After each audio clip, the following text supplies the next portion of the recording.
ask you this. You were a mentor for Layne Norton. Is this correct? Yeah, I live in Evansville, Indiana, and that's where he was born and raised. So when he was 18 or 19 years old, he wanted to enter his first bodybuilding contest. And even though we were in the same town, we had not met, but he was reading my articles in the magazines like a lot of other people. So when he found out in the byline, like, holy shit, this guy's right here in my town, he called me up and I coached him to his first contest. And we've been friends now for, gosh, that's 20, 22, 23, 24 years. That's some history right there. And you also coach Martin Daniels to his world title in the WNBF. Is that correct as well? Yep. Yes. Because we had him on the podcast a while back. This is really cool for the listeners who don't know. You are the godfather of flexible dieting, right? So why don't we talk about how that name came about? Because when flexible dieting, if it fits your macros, that wasn't a thing maybe before you popularized it, I want to say. I know Mike Menser was talking about it back in the 70s, but in terms of the natural bodybuilding world, you could say there was a lot of promotion of just sticking to a rigid, structured meal plan. Not that that's bad, and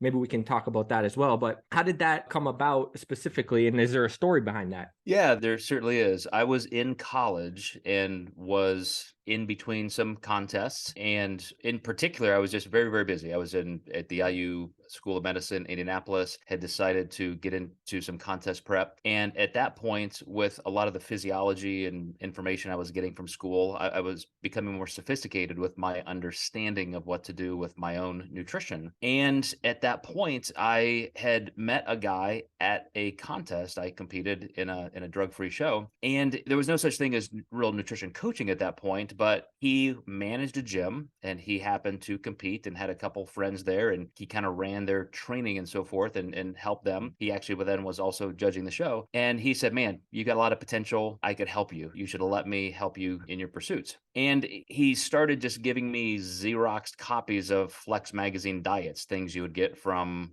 just an author there. And I thought, well, it seemed unnecessarily complicated in that there was either just a rigid diet, which I did not want to stick to. I was a poor college kid with all kinds of side jobs, but there were also some exchange lists. Like, if you don't want this protein, you can have this protein, you can do this, and you would count it by ounces. And Dr. Sears at the time, the Zone Diet, had his system of blocks. And, it seemed like everybody had some kind of nuanced way to create exchange lists. At that time, noticed that federal legislation mandated the nutrition fact panel. That was about the time that came out. So I thought, I know we need macronutrients in certain levels for certain reasons. You want a certain amount of protein. You don't want just whatever Lee Haney or Phil Heath or somebody's telling you he eats. You should have some kind of scientific method for what you need. So I was just basically reverse engineering a lot of those diets I was reading into macros, protein, carbs, and fat. And I was studying them as well as much physiological research as there was. There is certainly a lot more now. And so I just started creating my own macronutrient plan. And then a couple years later, I'm writing for these magazines, Natural Bodybuilding and Fitness, and I own my own gym at that point, and I'm creating nutrition consulting for local clients. So I start writing about that in these magazines in the mid 1990s, and everybody was enthralled because it gave a language to nutrition. It wasn't necessarily, Kenny, at that time, just so you could eat whatever you want, just, without structure. It was just so, if you didn't want chicken, you could have fish. If you didn't want oatmeal or brown rice, you could have something else.